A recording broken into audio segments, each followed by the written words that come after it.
এখানে আমরা অনেক নোট ড্র করি। এখানে আমাদের প্রশাসনের অনেকেই আছে, এখানে পিডি বসা আছে, এখানে ইঞ্জিনিয়ার, আমাদের প্ল্যানিং এবং সংশ্লিষ্ট ওই দপ্তরের লোকগুলা থাকলে খুব ভালো।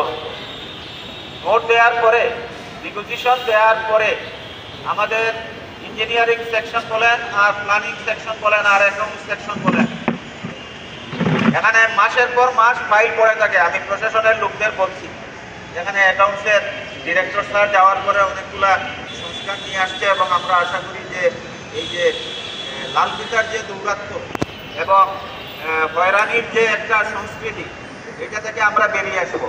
আমি সুস্পষ্টভাবে বলতে চাই, যেহেতু আমি এখানে বলছি যে আমি ছাত্র সংশ্লিষ্ট কমিটির কনভেনার, আমার শিক্ষার্থী সংশ্লিষ্ট কোনো নোট প্রশাসনে উত্থাপন হওয়ার পরে প্রশাসনের কোনো সেক্টর যদি সেটাকে ইচ্ছাকৃত বিলম্বিত করে, তাহলে তার বিরুদ্ধে আমি এই শিক্ষার্থীদের সামনে আজকে ঘোষণা দিয়ে গেলাম জিরো টলারেন্স, এবং ওই প্রশাসক এখানে চাকরি করতে পারবে না এই বিশ্ববিদ্যালয়ে।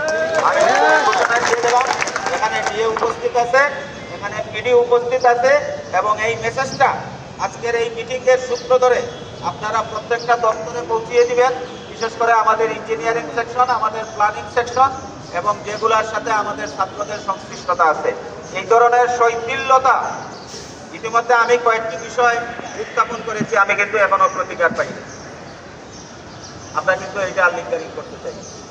এমন মহান প্রকৌশলী আমার দরকার নেই যে প্রকৌশলী বিশ্ববিদ্যালয়ের জন্য কাজ করবে না। এমন মহান এই পরিকল্পনাবিদ আমার দরকার নেই, ঘরের ভিতরে বসে পরিকল্পনা করবে আর বিশ্ববিদ্যালয়ে সেটা বাস্তবায়ন হবে না। এত পরিকল্পনার দরকার নাই, আমরা কাজে বিশ্বাস করি, কাজ চাই। ধন্যবাদ। আমার মানে এখানে কিছু সমস্যার সহকারে, তারপর আমি ওখানে আমাকে নিষেধ করার পরও আমি ওখানে গেছি। ওখানে যে সমস্যাটা, আমাদের যে পানি এটা বসা ফিল্টার, এটা 300 লিটার, 300 লিটারের পানিটা যে মেশিনটা বসানো আছে, 300 লিটার একসাথে ফিল্টার হয়, ওইটা থাকে। যখন বাচ্চারা এটা ইউজ করে শেষ করে, আর মাঝখানে যে সময়টা তখন পানি পাওয়া যায়। এখন আরেকটা যদি বসাইতে যায়, ইঞ্জিনিয়ার সেকশন বলতে যে আরেকটা বসালে বিল্ডিং এটা দোতলাটা দাম করে নিচে পড়তে পারে।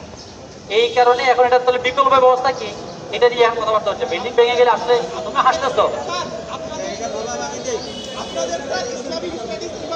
আমি এটার পক্ষ থেকে জবাব দেই, ভাই হিমালয় পর্বত জয় করতে হলে অক্সিজেন লাগবে, উঠতে গেলে মরে যাইতে পারে। আপনার 300 না গোলাপান পানি খাবে, বিকল্প আপনি ফিল্টার লাগাই দিবেন। কত টাকা লাগে? আপনি বিকল্প পানি দিতে হবে। এখানে 4-5টা ফিল্টার স্থাপন করতে কত টাকা লাগে? কয়েক কোটি টাকা লাগে নাকি? আমার ডিপার্টমেন্টে পানির সমস্যা ছিল, কই টাকা অনুমোদন করার আগে আমি সমস্যাটা